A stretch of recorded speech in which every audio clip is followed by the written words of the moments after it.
अपना एक बार syllabus open करेंगे।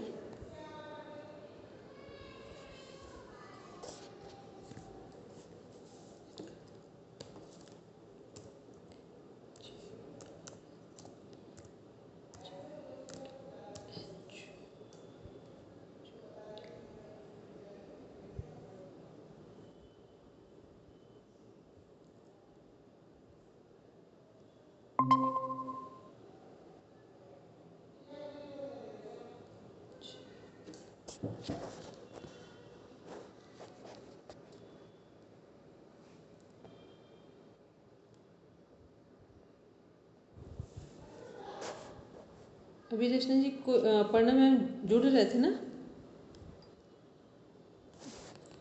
इसमें पता नहीं अपने आप से गूगल वाले में कुछ सिस्टम चेंज हो गया है। वो जैसे पहले डायरेक्ट करते थे अब उस तरह से नहीं आता है। मैम वो साइड में जो लॉक का आइकन रहता है ना, उस पे जाके आप अगर ओपन कर देंगे तो सबके लिए ओपन हो जाएगा। नहीं, उससे कुछ प्रॉब्लम्स आ रही थी। कोई भी कभी भी ओपन कर कुछ उसमें जुड़ रहे थे, कुछ अलग से लोग जुड़ रहे थे, इसलिए हमने उसको बंद किया था। चलिए, अच्छा अभी एक मानसी, एक मिनट, चलिए सब लोग अपना अपना सिलेबस ओपन करेंगे। इसमें देखेंगे सबसे पहले एक बार रीड करेंगे। रचना जी पढ़िए सिलेबस को, बस जल्दी से पढ़ेंगे। योग एवं स्वास्थ्य। WHO के अनुसार स्वास्थ्य की परिभाषा एवं महत्व, स्वास्थ्य के आयाम शारीरिक, मानसिक, सामाजिक एवं आध्यात्मिक। त्रिगुण की अवधारणाएं, पंच महाभूत, पंच प्राण तथा स्वास्थ्य और चिकित्सा में उनकी भूमिका, पंचकोश एवं षट चक्र की अवधारणा तथा स्वास्थ्य और चिकित्सा में उनकी भूमिका। स्वास्थ्य संरक्षण में योग की बचावीय भूमिका, जीवन शैली के रूप में योग, हेयम दुखम अनागतम, रुग्ण स्वास्थ्य के अंतर्निहित कारण, तापत्रय एवं क्लेश, रोग की शारीरिक एवं शरीर क्रियात्मक अभिव्यक्ति, व्याधि, आलस्य, अंग में जयत्व एवं श्वास प्रश्वास। कंटिन्यू रखना मैम, इसको कंटिन्यू कर देंगे बस फिर। मानसिक एवं भावनात्मक अस्वस्थता, स्त्यान, संशय, प्रमाद, अविरति, भ्रांति दर्शन, अलब्ध भूमिकत्व, अनवस्थितत्व, दुख एवं दौर्मनस्य। यौगिक आहार। आहार का सामान्य परिचय, मिताहार की अवधारणा, पारंपरिक योग ग्रंथों के अनुसार यौगिक आहार का वर्गीकरण, शरीर बनावट के अनुसार आहार, वात, पित्त, कफ और गुणों के अनुसार सात्विक, राजसिक व तामसिक। घेरण संहिता, हठ प्रदीपिका और भगवत गीता के अनुसार आहार की अवधारणाएं, पथ्य और अपथ्य, योग साधना में यौगिक आहार का महत्व तथा स्वस्थ रहने में इसकी भूमिका, स्वस्थ जीवन शैली के यौगिक सिद्धांत, आहार, विहार, आचार एवं विचार, स्वस्थ जीवन शैली हेतु योग के सकारात्मक दृष्टिकोण, मैत्री, करुणा, मुदिता एवं उपेक्षा की भूमिका, भाव और भावनाओं की अवधारणा तथा उनके स्वास्थ्य एवं सुखानुभूति प्रासंगिकता। ठीक है, अब इसमें से कुछ क्वेश्चन है जो बिल्कुल सिंपल से 5 मिनट की, बस 5 से 10 मिनट की एक एक्सरसाइज है जिसको बस बोलते जाएंगे। जिसको समझ में आ रहा है क्वेश्चन हमने क्या पूछा है, हैंड रेस करते जाएंगे अपना। ठीक,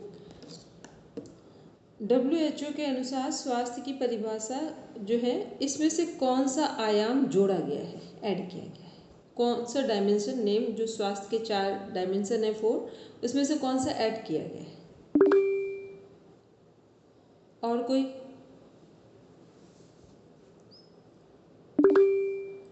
बोलेंगी सीमा मैम? आध्यात्मिक। ठीक है, चलिए नेक्स्ट आते हैं, देखते हैं जो हमारे 4 ये स्वास्थ्य के आयाम हैं, 4 डायमेंशंस हैं रिलेटेड टू हेल्थ। इसमें से यम और नियम किससे कनेक्टेड होंगे या किसी से संबंधित है?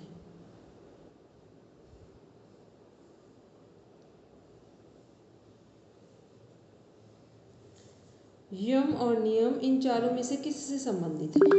बोलेंगे रश्मि? मैम यम तो सामाजिक है, इसलिए वो सामाजिक में आएंगे, और नियम व्यक्तिगत है तो उसमें उसको लेंगे आध्यात्मिक में, वो स्वयं के लिए। आध्यात्मिक में जो चीज़ें जाती हैं उसका हमारा संबंध किससे होता है? मन से भी होता है, मानसिक से भी होता है। क्योंकि जो हम मन में सोचेंगे तो मन का सोचने का संबंध किससे? आध्यात्मिक बोलते हैं ना, आध्यात्मिक तो मानसिक समस्याओं का गहरा स्वरूप ही आध्यात्मिक समस्याएं बनती हैं जाकर। ठीक है, चलिए नेक्स्ट देखते हैं त्रिगुण की अवधारणाएं। त्रिगुण क्या है? बस जल्दी फटाफट बोलेंगे, रेफरेंस के साथ बोलेंगे। त्रिगुण की अवधारणाएं, त्रिगुण है क्या, और रेफरेंस के साथ बुक का नेम बोलेंगे दिव्या। मैम सतरज और तम, ये 3 गुण हैं। ठीक है, और ये किससे संबंधित है?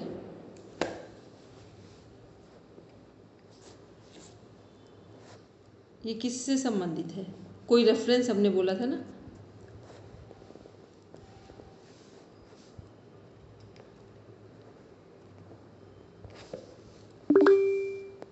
राजयोग के अनुसार तो इसमें श्रीमद् भगवद गीता भी है, पतंजलि योग सूत्र भी है। जितने भी राजयोग, ज्ञान योग वाले जितने भी हमारे ग्रंथ होंगे, हठ योग को छोड़कर, स्वर योग को छोड़कर, सब में गुण यही जाएंगे। ठीक है, और वैसे भी गुण की जब भी बात होगी, कोई भी योग हो, सब में 3 गुण ही जाएंगे। ठीक है, दोष अलग हो गए, गुण अलग हो गए। गुण हमेशा त्रिगुण होते हैं और दोष भी 3 ही होते हैं। बस गुण और दोष के बीच में ध्यान रखना है कि गुण और दोष किससे संबंधित हैं। ठीक, फिर नेक्स्ट है पंच महाभूत। रेफरेंस के साथ बोलेंगे, फिर से सुन ले।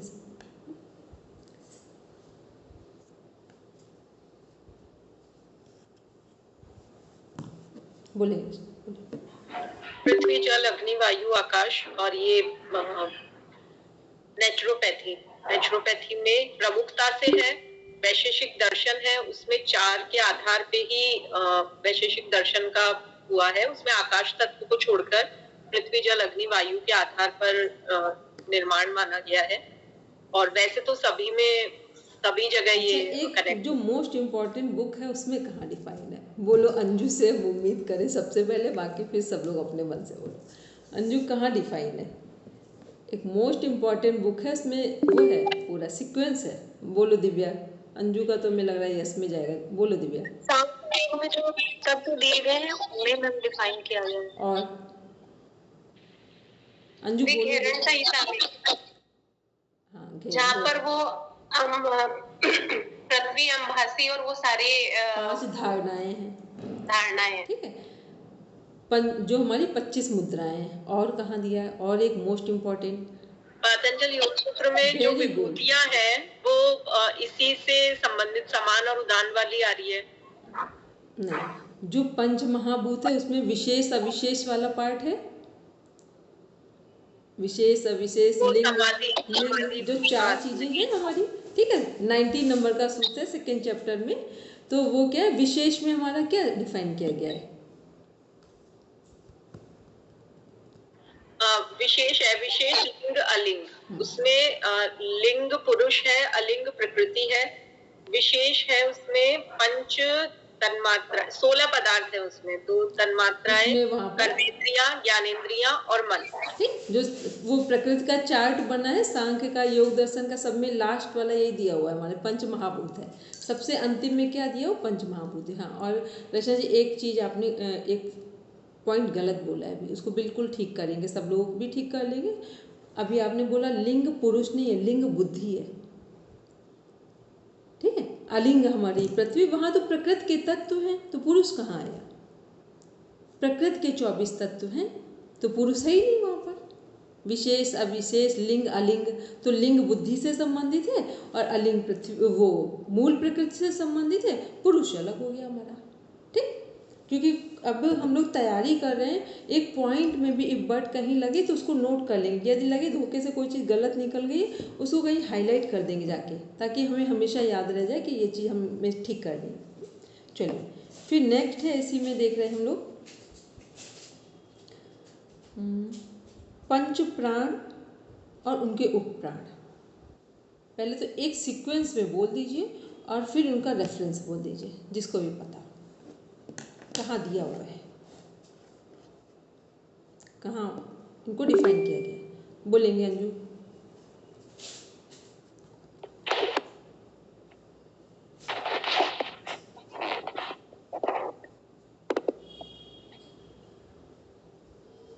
अब हमको पहले बताओ, अंजू की आवाज़ हमें नहीं आ रही कि सबको नहीं आ रही? मैम एक बार आप भी म्यूट कीजिए, शायद आ जाए। अच्छा, एक बार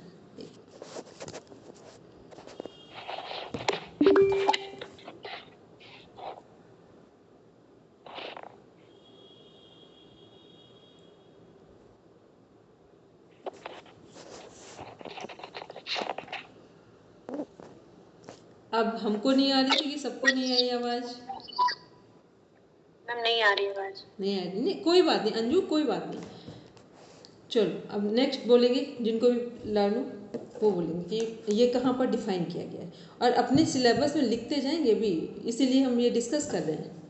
सिलेबस को इसी तरह से डिस्कस करना होता है। ये कहाँ पर दिया हुआ, पंच प्राण और उनके उपप्राण कहाँ कहाँ किन किन बुक्स में हमने पढ़ रखा है? मैम घेरन संहिता में पढ़ रखा है, और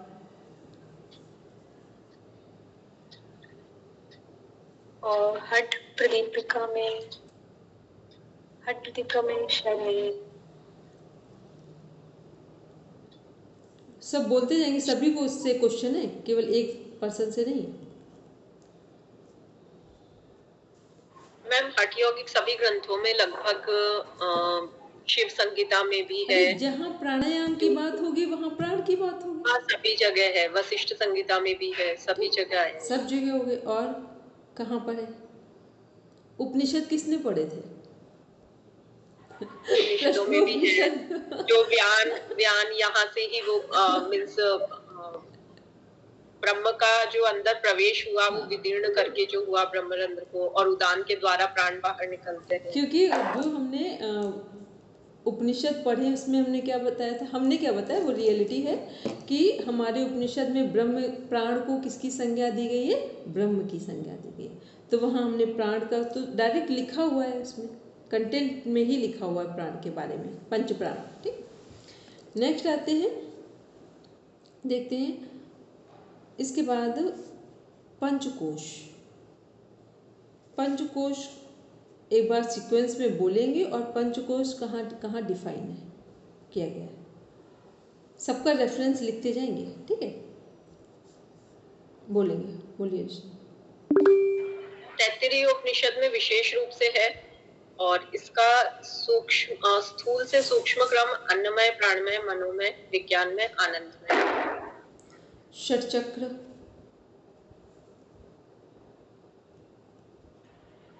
षट चक्र का भी क्रम अगर स्थूल से सूक्ष्म देखे तो मूलाधार, स्वादिष्टान, मणिपुर, अनाहत, विशुद्धि, आज्ञा चक्र, सहस्त्रपाद। और हठ योग के कई ग्रंथों में नव चक्र का, अष्ट चक्र का भी उल्लेख है। जैन दर्शन में भी नव चक्र माने गए हैं, लेकिन मुख्यतः षट चक्र ही है, और ये सभी हठ योगिक ग्रंथों में और सभी जगह वर्णित है, उपनिषदों में।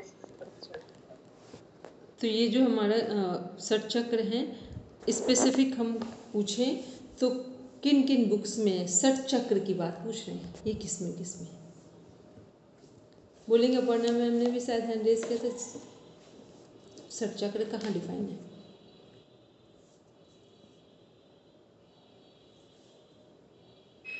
जब कुंडलिनी जागरण की बात की गई है हठ योग में, तो वहाँ षट चक्रों का भेदन होते हुए ही कुंडली का जागरण होकर के वो सहस्रार की ओर जाती है। ठीक है, तो कहाँ पर है, रेफरेंस क्या ले इसका? हठ प्रदीपिका, घेरन संहिता, हठ रतनावली। ठीक, मोनिका मैम बोलेंगे। मैम षट चक्र का प्रश्नोपनिषद में भी है, 6 चक्र है, 6 अरों का भी है जिक्र उसमें। ठीक है, ठीक, क्योंकि पूरे ध्यान से अब हमें रेफरेंस भी याद रह जाए कि कहाँ कहाँ हमने ये चीज़ें पढ़ी हैं। अगर यही नहीं ध्यान रहा तो फिर बहुत सारी चीज़ें मिस कर जाएंगे हम। ठीक, तो ये जो सिलेबस हम लोग पढ़ रहे हैं यहाँ उनके रेफरेंस नोट डाउन कर लीजिए। इसके बाद देखते हैं, ये दिया हुआ है स्वास्थ्य संरक्षण में योग की बचावी भूमिका में। जीवन शैली के रूप में योग हेयम दुख अनागतम, रुग्ण स्वास्थ्य के अंतर्निहित कारण, तापत्रय, क्लेश। तापत्रय कौन कौन से हैं? आध्यात्मिक, आदि भौतिक, आदि दैविक। ठीक, क्लेश, अविद्या, अस्मिता, राग, द्वेष, अभिनिवेश। ठीक है, नंबर नोट करिए इस पे। क्लेश कौन से नंबर पे है? मैम अध्याय 2:12। सब ध्यान से बोलेंगे, नहीं तो हम भूल जाएंगे।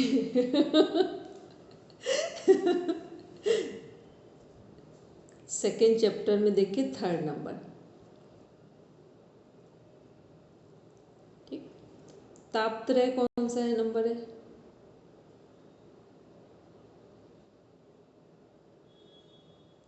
फर्स्ट में 31। देखो भाई, सब जागृत अवस्था में रहेंगे। हेयम दुख अनागतम कहाँ पर है? सेकेंड 16। फिर व्याधि आलस्य जो 9 हमारे अंतराय हैं, कौन सा नंबर है? फर्स्ट का 1.30। सही है। और जो तापत्रय 31 में ले लेंगे, जो 3 दुख हैं उनके साथी हैं। ठीक है, चलिए फिर देखते हैं इसमें कि हेयम दुख अनागतम का मीन्स क्या है। केवल आने वाले दुखों को ही दूर किया जा सकता है। हम लोग अपने दुख क्यों नहीं आज तक दूर कर पाए हैं? क्योंकि हम आने वालों को दूर नहीं करते, जो पिछले हो चुके हैं उन पर ध्यान देते हैं कि वो क्यों मिले हमको, फिर हम क्यों उसमें कुछ कर नहीं पाए। तो जो पिछले दुख मिल चुके हैं उनमें कुछ भी नहीं किया जा सकता है। कहाँ हम कुछ कर सकते हैं? केवल आने वाले दुखों में, कि यदि आज हमने अपने जीवन को ठीक नहीं रखा तो फिर कल हमें जैसा आज हमें दुख मिल रहा है वैसा ही कल फिर मिलेगा। इसके बाद हम देख रहे हैं तापत्रय क्या है। 3 तरह के दुख हैं। आध्यात्मिक दुख हैं, आदि भौतिक, आदि दैविक। तो आदि दैविक तो हो गए जो हमारे लगभग हाथ में नहीं है जो चीज़ें। और एक बात और ध्यान रखें, जब भी आदि दैविक की हम लोग बात करते हैं तो जो हमारे डीप स्टडी की है, जिन संत महापुरुषों ने कमेंट्री लिखी हुई है, उसमें लिखा हुआ है क्लियर कि आदि दैविक जितने दुख हैं ये केवल नेचुरल डिसास्टर से संबंधित नहीं, केवल जो प्राकृतिक आपदाएं हैं उनसे संबंधित नहीं। कई बार हमारे जीवन में भी हम बहुत कुछ चाहते हैं और बिल्कुल अचानक से ऐसी घटना घट जाती है जो हमने सोचा ही नहीं होता है, वो भी उसी में जाते हैं। ठीक है, तो फिर मान लो कई बार माता पिता की संतान विकलांग आ जाती है। कितने भी खराब माता पिता हो, पर ये चीज़ कोई माता पिता सोच नहीं सकते। अब हो कुछ भी जाए पर सोच नहीं सकते। एक बार एक्सीडेंट हो जाए ये सोच सकते हैं, कल हो सकता है खराब हो जाए चीज़ें, कोई रिश्ता टूट जाए ये भी सोच सकते हैं। लेकिन कोई दुनिया में माता पिता ये नहीं सोच सकते हैं कि उनकी संतान गड़बड़ा जाएगी। ठीक, तो ये क्या है, ये दैविक आपदाओं में, दैविक दुखों में इन्हें काउंट किया जाता है। या कई बार हम लोगों ने, आपने या किसी ने सोचा कि हमारा ये काम हो जाए और जितना आपने 100% एनर्जी के साथ सोचा उतना ही वो 100% एनर्जी के साथ वो काम नहीं हुआ। ठीक, तो ये दैवी में चले जाएंगे। फिर इसके बाद देखते हैं हम लोग क्लेश जो है। क्लेश क्या है? जो दुख हैं वो तो थोड़े हैं, लेकिन क्लेश क्या है? अपना एक विराट रूप लिए हुए। दुखों को तो कम ज़्यादा किया जा सकता है। मान लो अभी बहुत दुखी हैं और आपने क्लास अटेंड की या किसी बहुत अच्छे पर्सन से मिले, कोई दिव्य आत्माओं से मिले, तो आपका उतने टाइम थोड़ा कष्ट दूर हो गया। लेकिन आप ये नहीं कह सकते हैं कि किसी के मिलने से आपका राग और द्वेष खत्म हो गया, ये नहीं कह सकते। तो क्लेश क्या है? एक बड़ा प्लेटफॉर्म है। और दुख क्या है? ये छोटी चीज़ें। दुख कई बार हमारी जैसे मेंटल स्टेबिलिटी जो है नॉर्मल हुई या मेंटली हम स्टेबल हो गए तो लगेगा दुख कम हो गया। और जैसे स्टेबिलिटी नहीं रही विचारों की तो हमें क्या लगता है कि फिर से दुख आ गए। तो ऐसे जो दुख हैं उनको विचारों के माध्यम से, समझ के माध्यम से कम भी किया जा सकता है, बढ़ाया भी जा सकता है। लेकिन जो क्लेश हैं उनको आप नहीं कह सकते हो कि इतना आसानी से हम खत्म कर सकते हैं। क्लेशों को खत्म करना हो तो इस पर एक बहुत लंबी साधना की आवश्यकता है, निरंतर साधना की दृढ़ता के साथ, श्रद्धा के साथ आवश्यकता है, प्लस में एक सद्गुरु का होना आवश्यक है, तब क्लेशों से निवृत्ति होगी। फिर नेक्स्ट हम लोग देखते हैं नीचे जो व्याधि आलस अंग, ये क्या है, जो 9 अंतराय हैं, 9 बाधक तत्व हैं योग दर्शन के अनुसार, जो प्रत्येक जीवन के व्यक्ति में के सामने तब घटित होते हैं जब वो कोई लक्ष्य अचीव करना चाहता है, लक्ष्य को प्राप्त करना चाहता है।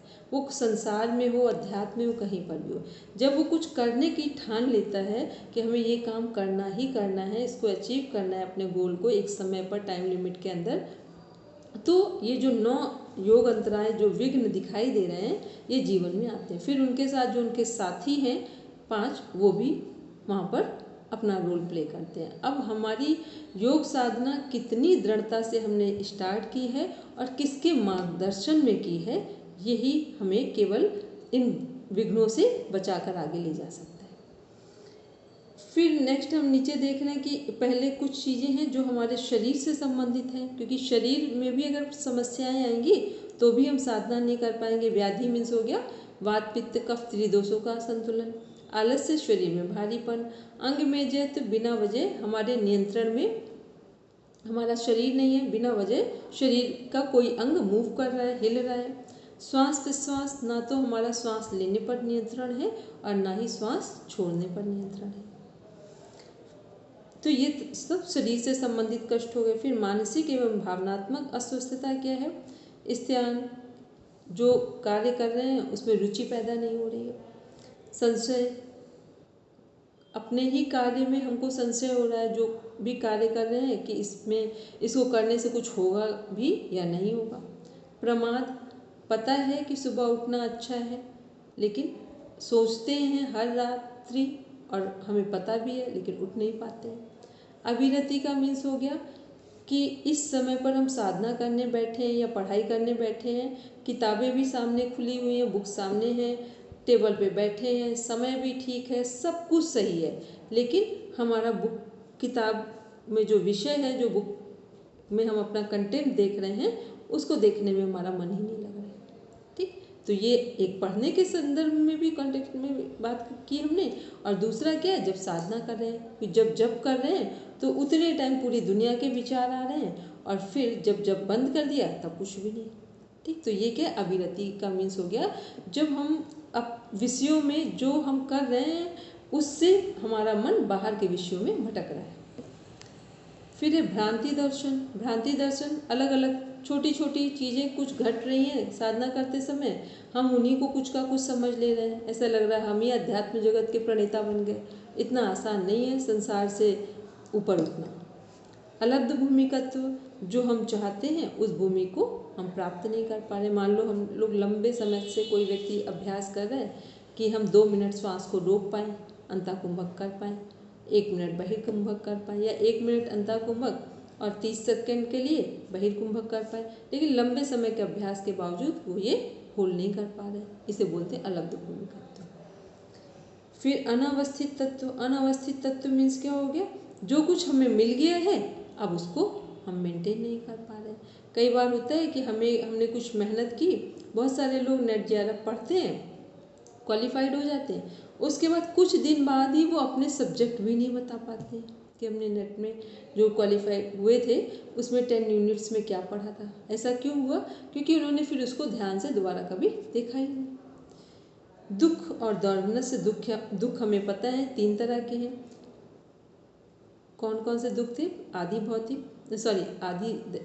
आध्यात्मिक दुख, जो सबसे डेंजर जोन में हमें ले जाकर खड़ा करते हैं। आध्यात्मिक दुख में क्या है, जो हम अपने आप में ही बस उनका मंथन कर रहे हैं। मान लो हमको जेलसी हो रही किसी की प्रोग्रेस से, स्वयं में मंथन चल रहा है।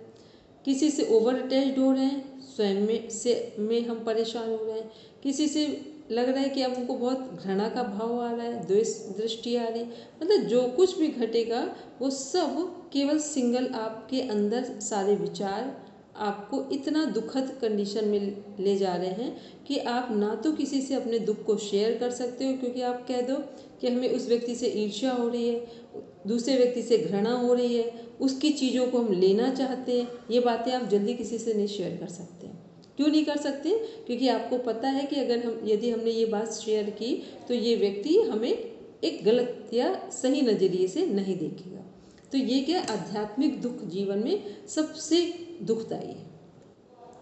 फिर हमारे आदि भौतिक का मीन्स हो गया जो आदि दैविक के हैं, मैन वर्सेस विद इन, आदमी का स्वयं से संघर्ष। आदि भौतिक में हो गया आदमी का आदमी से संघर्ष या जीव जंतुओं से, जो कुछ भी वातावरण में हमारे आसपास हैं उनसे यदि हमें कोई तकलीफ हो रही है तो सब आदि भौतिक में आ गए। आदि दैविक में अभी हमने बताया जितने प्राकृतिक आपदाएं हैं वो, और जो हमारे जीवन में भी अनएक्सपेक्टेड चीज़ें आ जाती हैं जिनको हमने सोचा ही नहीं होता है और वो यदि हमारे जीवन में घट जाती हैं तो वो भी सब क्या है, दैवीय आपदाओं में ही कनेक्ट की जाती हैं। और द्वारमनस से क्या है, द्वारमनस से मीन्स कुंठा, फ्रस्ट्रेशन, मीन्स हम में कौन सी छोटी से छोटी बात है जो कुंठा का कारण बन सकती है। हो सकता है बड़ी से बड़ी बात को हम भूल जाएं, लेकिन एक छोटी सी बात जो हमको चुभ रही है और जिसको हम व्यक्त नहीं कर पा रहे हैं, उसके कारण क्या होगा हमारे व्यक्तित्व में। मान लो कि आपको किसी व्यक्ति का एक कोई ऐसा कार्य है जो बिल्कुल स्वीकार नहीं हो रहा है और आप उसी के साथ रह रहे हो, उसका सब काम कर रहे हो, तो उससे क्या होगा, सामने वाले को कुछ पता चले ना पता चले इससे कुछ फर्क नहीं पड़ेगा, लेकिन आपके का जो व्यक्तित्व है धीरे धीरे क्या होगा, डाउन होता चला जाएगा, नेगेटिव वे में। क्यों हो जाएगा, क्योंकि जो बात आप बोलना चाहते हो या कहना चाहते हो या उससे आशा रखते हो वो पूरी नहीं हो रही है और आप उसके लिए कर सब रहे हो, लेकिन करने में क्या है कि वही हो गया कि जैसे हमने पानी को एक फ्लो से बाहर भी निकालना है और पानी में हमने जो पानी निकलने का रास्ता है वहाँ पर हमने कोई ऐसी चीज़ लगा दी है कि जिससे पानी बाहर निकल ही नहीं पा रहा है। तो ये क्या है, फिर धीरे धीरे क्या होगा, एक टाइम ऐसा आएगा कि पानी जब पूरा फोर्स ले लेगा तो वो धक्का देकर बाहर निकल जाएगा। इसका मीन्स समझे, फिर आप बरस पड़ेंगे जाकर। फिर क्या होगा, जब बरस पड़ेंगे, बरस पड़ने का मीन्स हो गया जब एक साथ आपको गुस्सा आएगी तो फिर या तो रिश्ते टूटेंगे, क्योंकि जब बहुत व्यक्ति भर जाता है और एक साथ अपनी बात कहने का प्रयास करता है तो फिर रिश्ते टूटते निश्चित हैं। जो काम उसका होगा वो टूट जाएगा, ब्रेक हो जाएगा, एक ब्रेकअप आएगा, चाहे वो आपके जॉब में हो, चाहे रिलेशनशिप में हो, चाहे किसी भी जगह हो। तो इसलिए फ्रस्ट्रेशन क्या है, हम कोशिश करें कि फ्रस्ट्रेट ना हो बल्कि अपनी बात को छोटे छोटे टुकड़ों में कहकर ख़त्म कर दें। कम से कम हमें दूसरे से कुछ मिले ना मिले, लेकिन हमारा व्यक्तित्व तो इतना ना गिर जाए कि या इतना नीचे ना आ जाए कि हम अपना जो हम आगे बढ़ सकते थे उसमें हम ही ने बैरियर्स लगा दिए। तो ये जो द्वारमनस है ये क्या, कुंठा है जो हमारे अपने किसी भी कारण से हो सकती है, तो उसको हमें दूर करना है। फिर है यौगिक आहार का सामान्य परिचय। मिताहार क्या है हमारा, मिताहार को कहाँ कहाँ डिफाइन किया गया, बस उनका रेफरेंस दीजिए, बोलेंगे। हट प्रदीपिका किरण संहिता सुस्निग्ध मधुराहार चतुर्थांश विवर्जिता भुज्यते शिव संप्रीति मिताहार से उच्यते। ठीक, और कहाँ कहाँ मिताहार के बारे में,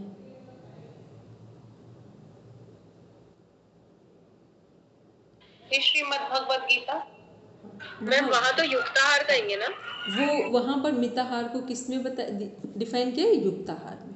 ठीक है, जब क्वेश्चन मिताहार आएगा तो वैसे मिताहार युक्ताहार सेम है, लेकिन जब क्वेश्चन मिताहार लिखा जाए तो ध्यान में रखें कि वहाँ युक्त आहार की बात की जा रही है और यहाँ मिताहार। तो मिताहार का कॉन्सेप्ट जितने हमारे हठ योगी ग्रंथ हैं सब में मिताहार की बात की गई है।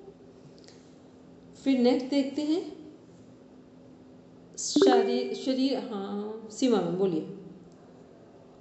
दीदी एक बार मिताहार को थोड़ा सा एक्सप्लेन कर लीजिए, भूल गए हम तो। मिताहार का मीन्स हो गया, हठ प्रदीपिका घेरन संहिता के अनुसार हठ प्रदीपिका में मिताहार है। एक एग्जाम्पल लेते हैं कि यदि हमें 4 रोटियां खाने की भूख लगी है तो 3 रोटी हम खाएंगे और 1 रोटी का जो पार्ट है वो हवा और पानी के लिए खाली छोड़ेंगे। ठीक, और मतलब ऑक्सीजन आराम से हम ले पाएँ। फिर घेरन संहिता में यही कॉन्सेप्ट है कि 4 रोटियां यदि हमें खाने की भूख लगी तो 2 रोटी हम खाएंगे भोजन में और 1 रोटी का जो हिस्सा है वो हवा ऑक्सीजन के लिए छोड़ेंगे और 1 पानी पीने के लिए छोड़ेंगे। ठीक, तो उसमें आधा पेट भोजन की बात की गई है घेरन संहिता में और इसमें 1/4 हिस्सा खाली छोड़ने की बात की गई है। ठीक, और जो हठ प्रदीपिका का कॉन्सेप्ट है वही हठ रत्नावली का है। नेक्स्ट इसमें देखते हैं, और श्रीमद् भगवद गीता के अनुसार हमारा क्या है, कॉन्सेप्ट 2 हैं। कौन कौन से हैं भोजन के संदर्भ में?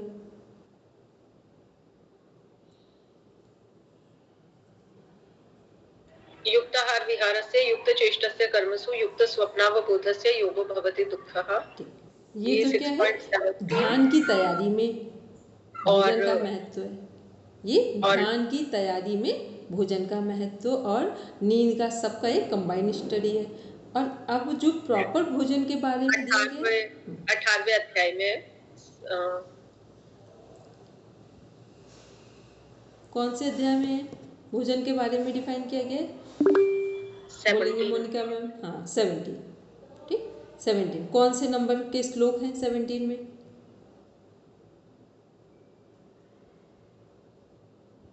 मैम शायद 8, 9, 10 है। वेरी गुड, 8, 9 यही है। ठीक है, सात्विक राजसिक तामसिक तीनों क्रम से है। उसमें रस्या स्निग्धा स्थिरा हृदया आहारा सात्विक है प्रिया, ये लाइन आएगी। उसमें स्थिर होना चाहिए, रसपूर्ण होना चाहिए, स्निग्ध होना चाहिए। और जो हमारा तामसिक है तो वो पता है वही बासी भोजन, रखा हुआ, अधिक नमकीन, अधिक खट्टा, ये तामसिक भोजन में आ गया। ठीक, राजसिक भोजन सबको पता है, जो बहुत तेल मसाले वाले भोजन होते हैं, हैवी जितनी डाइट है वो सब राजसिक में आ गई। तो क्या है, वहाँ पर वो 17 चैप्टर में भोजन के बारे में श्लोक के साथ दिया गया है। और ये भोजन के अनुसार ही व्यक्ति का व्यक्तित्व निर्धारित होता है। जैसा व्यक्ति का भोजन होगा उसी के अनुसार उसका व्यवहार होगा। फिर हमारा वात पित्त कफ भी दिया हुआ है, ये आयुर्वेद के अनुसार है, या हट योगी ग्रंथों में भी वात पित्त कफ का कॉन्सेप्ट है। तो वात पित्त कफ में क्या है हमारा, वात पित्त कफ में जो भोजन है, वात प्रकृति वालों का भोजन कैसा होना चाहिए? कुछ गर्म होना चाहिए, मधुर भी होना चाहिए और चिकना होना चाहिए। ज्यादा चिकनाई ले। और कफ वालों को थोड़ा रुक्ष लेना है और उनको थोड़ा जो जैसे भुने चने हैं वो सूखापन भी है उनमें और कुछ कठोर है वैसा लेना चाहिए। और पित्त वालों को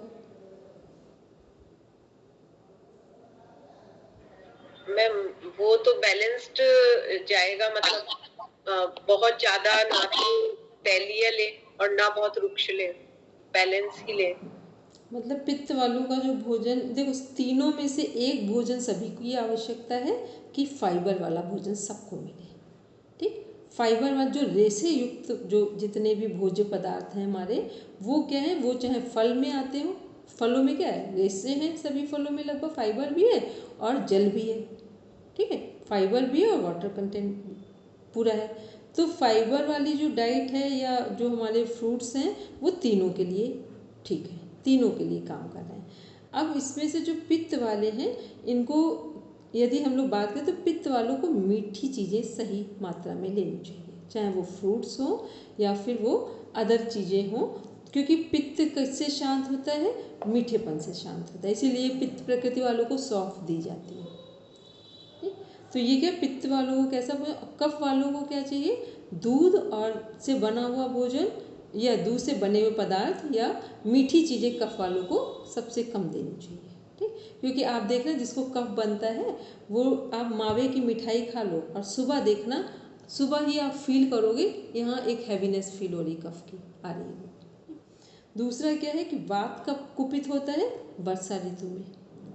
ठीक, वात सबसे अधिक कब समस्याएं उत्पन्न करता है शरीर में, वर्षा के ऋतु में। पित्त शरद ऋतु में। शरद ऋतु को क्या कहा जाता है, मतलब रोगों की माता कहा जाता है।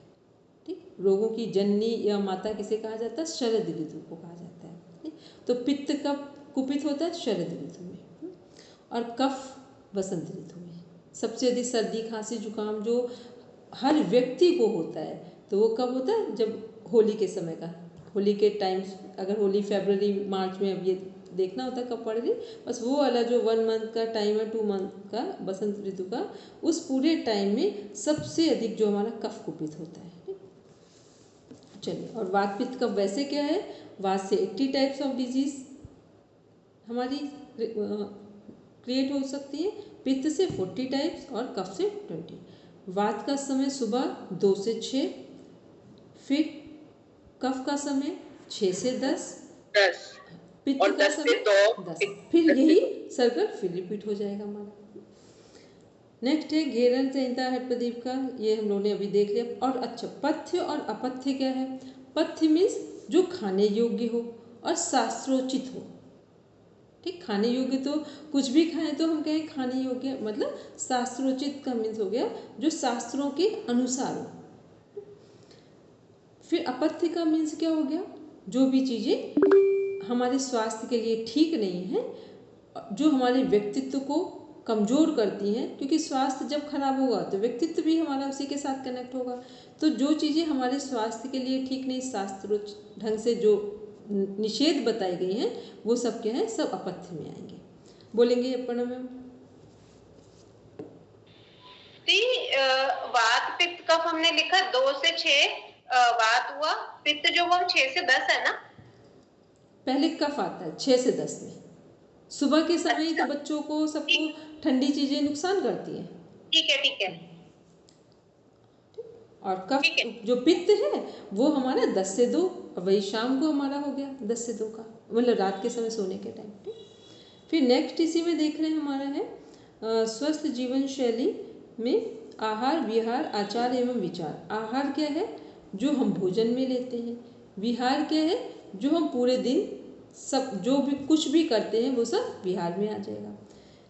तो कई बार विहार के अनुसार हम आहार का चयन करते हैं और कई बार आहार के अनुसार हम विहार का चयन करते हैं। ठीक, अब इसका हमें एग्जाम्पल कौन देगा कि आहार के अनुसार विहार का चयन करते हैं या विहार के अनुसार आहार का चयन करते हैं?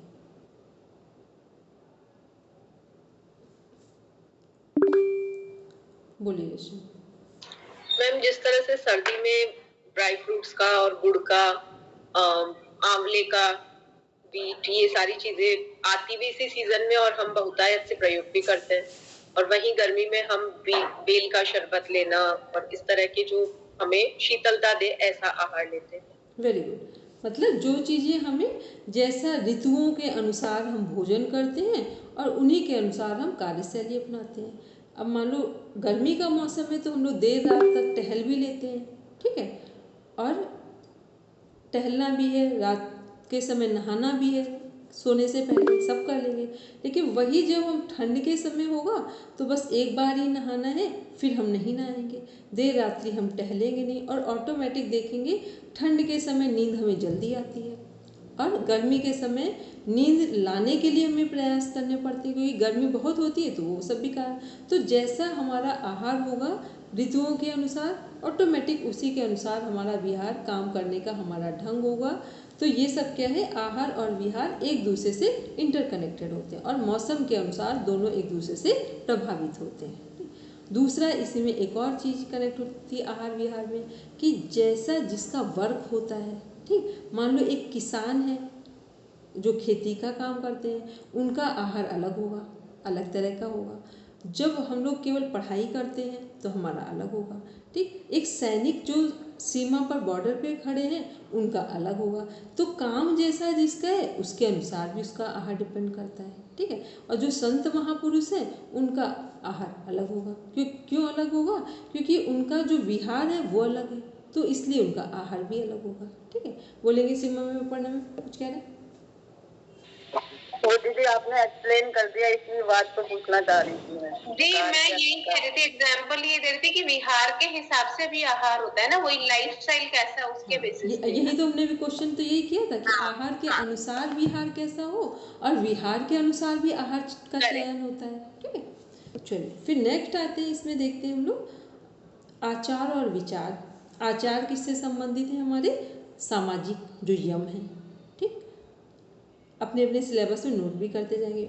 विचार किससे संबंधित है? व्यक्तिगत है, जो हमारे इंडिविजुअल। अभी हम लोग इससे संबंधित क्या है कि जितने भी हम नियम बनाएं, सरल नियम किसके लिए बनाएं? दूसरों के लिए बनाएं। कठिन नियम किसके लिए बनाएं? अपने लिए बनाएं। मतलब सुधार किस में करना है? अपने आप में करना है। स्वीकार किसको करना है? जो सामने वाला है, व्यक्ति वस्तु परिस्थिति है। तो ये आचार और विचार हो गए हमारे। आचार यम हो गए, विचार नियम हो गए। फिर नेक्स्ट है स्वस्थ जीवन शैली के लिए हमें सबसे सरल तरीका क्या है स्वस्थ जीवन शैली में को अगर यदि हम अपने जीवन में देखना चाहें कि हम स्वस्थ रहें, अच्छे से अपना जीवन जिए, तो 4 चीज़ें हमारे जीवन को आज इसी वक्त सरल बना सकती हैं, स्वस्थ बना सकती हैं। सबसे पहले क्या है? मैत्री, मित्रता का भाव कि कोई, और मैत्री का मीन्स एक चीज़ हमेशा ध्यान रखें, मैत्री हमेशा अपने से श्रेष्ठ लोगों से करें ताकि वहाँ जाकर हमारी हीलिंग हो जाए। ठीक है ऐसा ना मैत्री अपने से नीचे वालों से नहीं करेंगे, क्योंकि पता चले कि हम तो दुखी है, वो हमसे ज़्यादा दुखी है, तो फिर वहाँ कुछ हमारी समस्या का समाधान नहीं होगा। तो मैत्री हमेशा अपने से श्रेष्ठ प्रोग्रेसिव लोगों से, फिर तो डिप्रेशन में आ जाएंगे। हाँ वही तो इसीलिए कहा मैत्री हमेशा अपने से श्रेष्ठ, जो हर तरीके से आगे दिख रहे हो, प्रोग्रेसिव दिख रहे हो, फिजिकली, मेंटली, सोशली, स्पिरिचुअली, वहाँ मैत्री करना ठीक रहेगा। करुणा मीन्स क्या है? जहाँ कहीं भी हम किसी के लिए यदि कुछ करें तो उसको करुणा के भाव से करें ताकि हमें उससे रिटर्न लेने की कोई हमारी आकांक्षा ना रहे। मुदिता मीन्स हो गया प्रसन्नता, संत महापुरुषों के साथ, श्रेष्ठ आत्माओं के पास, ऐसे लोगों के पास पहुँचे जो साधनात्मक जीवन है, जो एक सामान्य जीवन से उठकर जीवन जी रहे हैं, उन सबके पास मुदिता मीन्स प्रसन्नता की भावना से उनके पास बैठे जाए। उपेक्षा किसकी करनी है? जो कुछ भी त्यागने योग्य है या हमें लग रहा है कि खुश रहना है या दुखी रहना है, तो किसकी उपेक्षा करेंगे? दुख की करेंगे। मतलब जो कुछ भी हम नहीं चाहते हैं या जो ठीक नहीं है वो सबकी उपेक्षा कर देंगे और इसके बाद अपना जीवन मैत्री करुणा मुदिता के साथ एडजस्ट कर लेंगे। तो ये क्या है? ये सब कुछ क्या है? हमारे स्वास्थ्य को, योग और स्वास्थ्य की बात की गई है। अब एक बात ध्यान से देखें कि अभी डीप स्टडी करेंगे वो तो एक दूसरा मेथड पैटर्न हो गया कि केवल हम अपने स्वास्थ्य से संबंधित यहाँ पर कुछ भी, कोई भी डायमेंशन को उठा लें, किसी भी को, या फिर हम WHO के अनुसार अपने आप को स्वस्थ रख लें, त्रिगुण के अनुसार स्वस्थ रख सकते हैं, पंच महाभूतों को ठीक करके भी रख सकते हैं, पंच प्राण को भी कर सकते हैं, षटकर्म को, पंचकोश को, या जो हमारे योग के बाधक तत्व हैं उनको हटाकर, क्लेशों को दूर करके, भोजन को ठीक करके वात पित्त कफ में संतुलन करके, पथ्य और अपथ्य के बीच में अंतर को समझ करके, फिर मैत्री करुणा मुदिता उपेक्षा इनको अपनाकर। अब ये हमारा चयन है कि हम किसको सरलतम ढंग से अपने जीवन में अपना पाते हैं। तो कुछ भी इसमें से एक भी पॉइंट को यदि हम एक्सेप्ट करते हैं पूरी ऑनेस्टी के साथ, तो हम अपने आप को स्वस्थ रख सकते हैं। और इन सब में एक बात जो नहीं लिखी है वो क्या है कि किसी से कंपेयर ना करें, क्योंकि सारी परिभाषाएं तभी फलीभूत होती हैं, अपना वर्क करती हैं हमारे जीवन में, जब हम किसी से कंपेयर नहीं करते। हम जहाँ पर हैं बस वहीं से हमें क्या चाहिए उसकी डिमांड रखते हैं। चलिए अब हम लोग इसमें से किसी का कोई क्वेश्चन हो तो 1 मिनट में पूछ लीजिए, बस उसके बाद फिर हम लोग आगे बढ़ते हैं।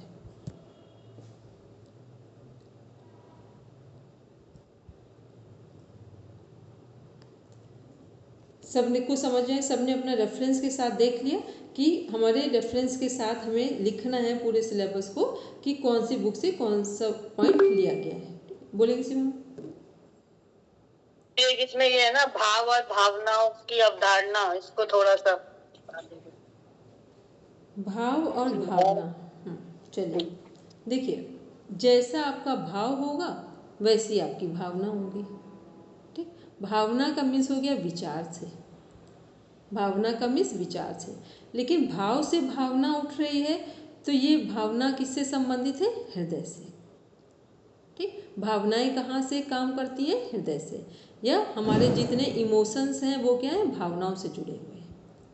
ठीक, और विचार हमारे किससे जुड़े हुए? मस्तिष्क से जुड़े हुए, दिमाग से जुड़े हुए। तो भावनाओं का संबंध बोलते हैं ना, बहुत प्रेम से देना, उन्होंने बहुत प्रेम से आशीर्वाद दिया है, तो ये भावनाएं हैं जो भाव प्रधान हैं और हृदय से इनका संबंध है। और जितने भी हमारे इमोशंस हैं उनका संबंध कहाँ से? हार्ट से। सभी भावनाओं का संबंध, सभी इमोशंस का संबंध किससे है? हमारे हार्ट से, हृदय से। और विचारों का संबंध ब्रेन से हमारे। और किसी का भी कोई क्वेश्चन हो जितना इसको हम लोग भाव और भावना दोनों में क्या डिफरेंस होगा? किस भाव से हम काम कर रहे हैं और हमारी भावना कैसी है? बोलते हैं ना, तो आपका विचार कैसा है, तो जैसे विचार होंगे वैसे ही तो आप बोलेंगे कुछ हमसे। तो तो जैसे दीदी इसमें भाव क्या होगा हमारा? अब देखो, वैसे दोनों इंटरकनेक्टेड हो गए, ठीक है, दोनों बोलते ना इनका भाव बहुत अच्छा था, ठीक। फिर दूसरा बोलते हैं इनका भाव बहुत अच्छा था, दूसरा इसी में बोलते हैं इनकी भावना बहुत अच्छी थी, ठीक। वो दोनों शब्द, भाव का मीन्स हो गया एक तरह का विचार उठ रहा है, ठीक। भाव हो गया विचार, भावना हो गया एक तरह का जिसे हम लोग बोलते हैं नाउन, ठीक, जो हमने व्यक्त कर दिया। भाव क्या हो गया, एक तरह का एडजेक्टिव हो गया, और भावना क्या हो गई, जो प्रकट कर दी हमने, ठीक। तो ये क्या हो गया, जो भाव है हमारा, तो भाव और भावनाएं दोनों कहाँ से संबंधित है, हमारे हृदय से संबंधित है, हार्ट से संबंधित है।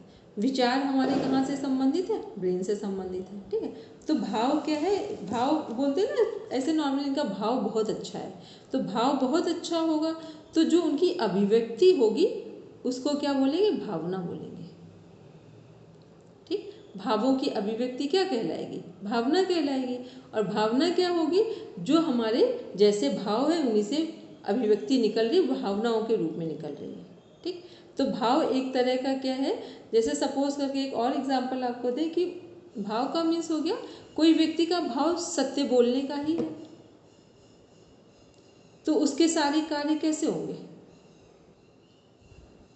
सत्य प्रधान ही होंगे, ठीक। किसी व्यक्ति का भाव है दूसरों को हमेशा आशीर्वाद देने का है, तो अब उसके सामने कोई भी आ जाए वो सबको आशीर्वाद दे देगा, ठीक। तो मतलब एक किसी का खुद का, जैसे हम लोग बोलते हैं ना राजयोग, तो राजयोग के अपने कंपोनेंट्स हैं, तो राजयोग में जितनी चीज़ें हैं वो राजयोग से ही निकलेंगी। तो भाव क्या हो गया, एक तरह का वो हमारा सेंटर पॉइंट है जिससे जो कुछ निकलेगा वो उसी से संबंधित निकलेगा, ठीक। तो एक हमने एग्जाम्पल दिया, ऐसे आप कोई भी एग्जाम्पल इसमें जोड़ देना कि जिसको सत्य बोलने का जिसका भाव बना हुआ है, उसके हर काम में, हर बात में, चाहे वो मन से सोची जा रही हो, बोली जा रही हो या की जा रही हो, सभी में उसकी अभिव्यक्ति उसकी भावनाओं में, उसके भाव की अभिव्यक्ति भावनाओं में या उसके कार्यों में प्रकट हो जाएगी, ठीक।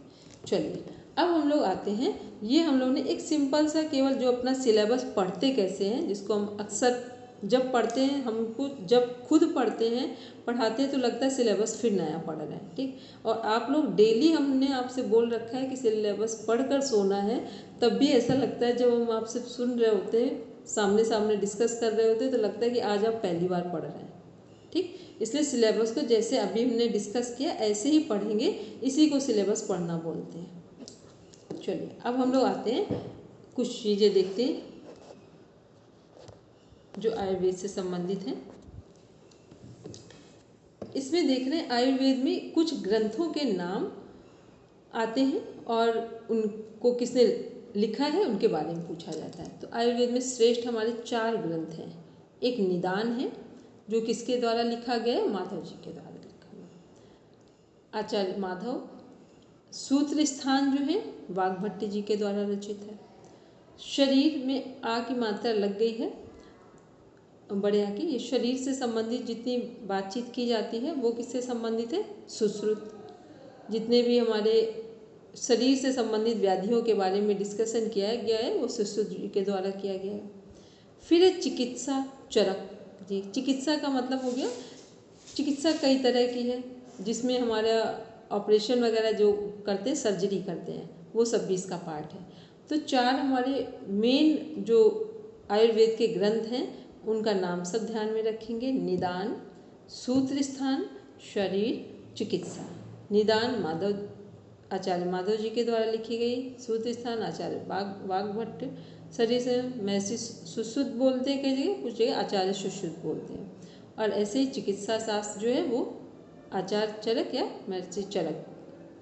ये 4 बुक, ये पूरा आयुर्वेद इसी में समाहित है। अब देखते हैं जो चरक संहिता का परिचय है। अभी इसमें केवल सिंपल नाम देखेंगे। क्योंकि इतना टाइम तो नहीं है, कल फिर यहाँ से उनको डिस्कस करेंगे। चरक संहिता का परिचय देख रहे हैं।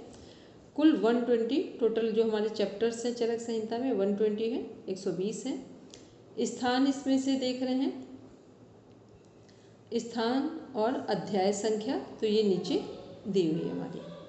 सूत्र हैं 30, निदान 8, विमान 8, शरीर 8, इंद्री 12, 12, चिकित्सा 30, फिर कल्प 12, सिद्धि 12, टोटल कितने हो गए जाकर 120। तो ये किस में हम लोग देख रहे हैं, कुल अध्याय जो टोटल हमने देखे हैं किसके अनुसार देखें, चरक संहिता का परिचय देख रहे हैं जो हमारा ग्रंथ है। फिर चरक संहिता के 3 आचार्य हुए हैं, अग्निवेश रचयिता, चरक संस्कर्ता, दृढ़बल संकलनकर्ता। तो ये जो हमारे अग्निवेश, चरक, दृढ़बल, रचयिता, आप इतना डीप में नहीं जाना, अभी आप केवल इसमें क्या देखना जो ऊपर हमारे 4 बुक्स के नाम हैं वो और उनके जो राइटर्स हैं, बस इतना देखेंगे। फिर इसको कल पढ़ेंगे तब थोड़ा सा समझ में आएगा। इसके बाद है आयुर्वेद ज्ञान की प्राप्ति का क्रम क्या है, ब्रह्म। अब ये इम्पोर्टेंट पॉइंट है हम लोगों का। आयुर्वेद है सभी चीज़ें लेकिन इसको आप जल्दी समझ पाएंगे। आयुर्वेद ज्ञान की प्राप्ति का क्रम क्या है, ब्रह्मा, दक्ष प्रजापति। ब्रह्मा जी ने किसको ये ज्ञान दिया आयुर्वेद का, दक्ष प्रजापति। कौन है दक्ष प्रजापति, सती माता के पिता, शिव जी के श्वसुर। हरिद्वार में जहाँ पर पतंजलि जी का आश्रम बना हुआ है बादराबाद की तरफ, बाबा रामदेव जी का, बस वहीं पर दक्ष प्रजापति जी का मंदिर बना हुआ है। फिर ये ज्ञान किसको ट्रांसफ़र किया गया, मतलब दिया गया अश्विनी कुमार जी को। फिर ये ज्ञान किसको दिया गया, इंद्र जी को, फिर भरद्वाज जी को, और फिर अन्य ऋषियों को, जिसमें से हमारे ये जो 4 ऊपर दिए हुए हैं नाम, ये उनमें उनको दिया गया है आयुर्वेद का ज्ञान। आज एक चीज़ और आते हैं, आयुर्वेद का अर्थ क्या है, आयुर्वेद का जीवन का विज्ञान। ठीक, आयु मीन्स क्या हो गया, जीवन, वेद मीन्स क्या हो गया, ज्ञान, ठीक। और तो आयुर्वेद मीन्स क्या हो, जीवन का ज्ञान या जीवन का विज्ञान। अच्छा, आयुर्वेद किसका उपवेद है,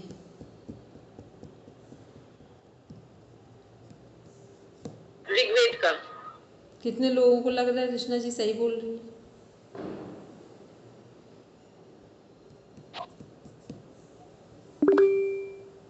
बोलेंगे दिव्या,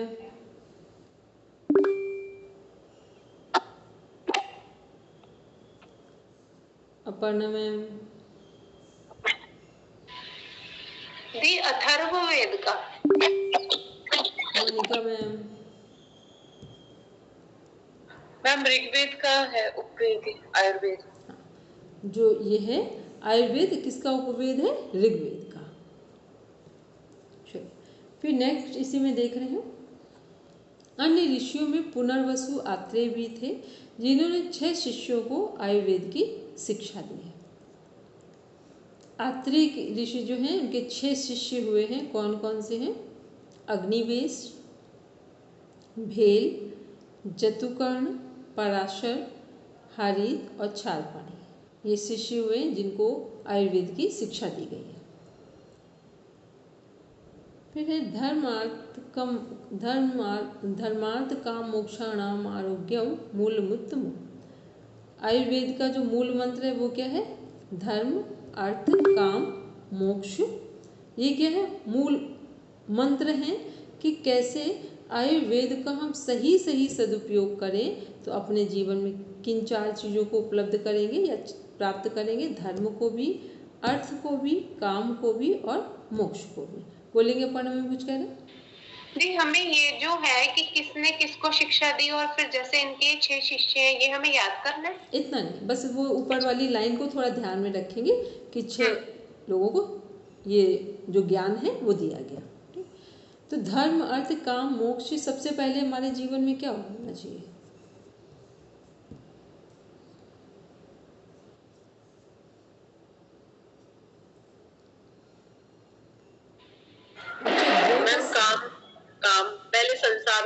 जाएगा, शरीर होगा तो आगे बढ़ेंगे ना धर्म के मार्ग पर।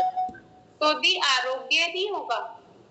आरोग्य के तो आरोग्य वही होगा जहाँ ये चार चीजें होंगी। अच्छा, है ना, मूल। और मेरे हिसाब से अगर आप आरोग्य हो गए, अगर आप स्वस्थ हो गए, तभी आप इन चारों चीजों को फॉलो कर पाओगे। धर्म भी तभी काम आएगा, काम भी तभी होगा, फिर मोक्ष भी तभी होगा।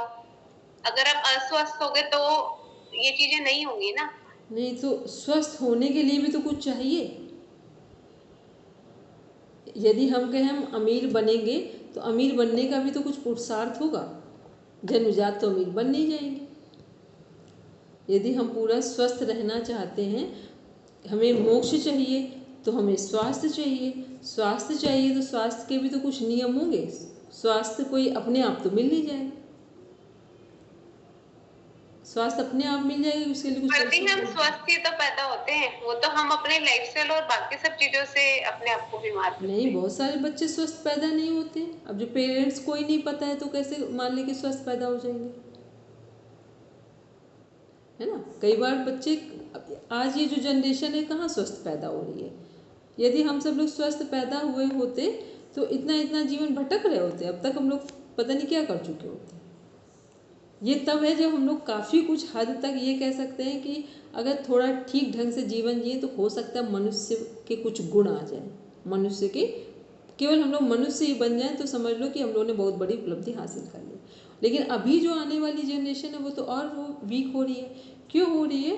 क्योंकि आयुर्वेद में एक वो दिया गया है, कभी इसको आगे डिस्कस करेंगे, कि जब हमें आरोग्यता की बात करते हैं तो संतानों को जन्म देने से पहले माता पिता पूरी तैयारी करते हैं कई कई वर्षों की। इस समय पूरे वर्ल्ड में ये फंडा फिर से रूल फॉलो किया जाने लगा है। बहुत बड़ी बड़ी जगह जहाँ पर लोग शादी कर रहे हैं या शादी से पहले फाइनल है कि 5 साल पहले हम अपने ऊपर लगाएंगे, हम हस्बैंड वाइफ घर के लोग, कि किस तरह की संतान लानी है, वैसा वातावरण उत्पन्न करें। अदरवाइज फिर भीड़ तो बढ़ती चली जा रही है पर अच्छी संतानों की अब कमी दिखने लगी है। ठीक है, तो ये क्या है, पहले आरोग्य जो की बात है, आरोग्य के अंदर ही चारों चीज़ें आ रही हैं। तो सबसे पहले क्या हो हमारे जीवन में, अर्थ सुनियोजित हो। जितना अच्छा अर्थ होगा हमारे जीवन में उतना ही हमारे जीवन की व्यवस्था को बदलना आसान होगा। ठीक, आप देखो जीवन में सबसे पहले किसकी आवश्यकता है? आप अपने घर का अर्थ बिल्कुल ईमानदारी का लेकर आइए, प्रेम से लेकर आइए। अब उसको पूरी तरीके से, जो हम लोग बात करते हैं कि प्रेम से बनाया जाए, शांत मना स्थिति से उसे खाया जाए, ये वाली स्थिति को लेकर आइए। फिर देखिए तीनों चीज़ों में से एक एक करके सब घटना शुरू हो जाएंगी।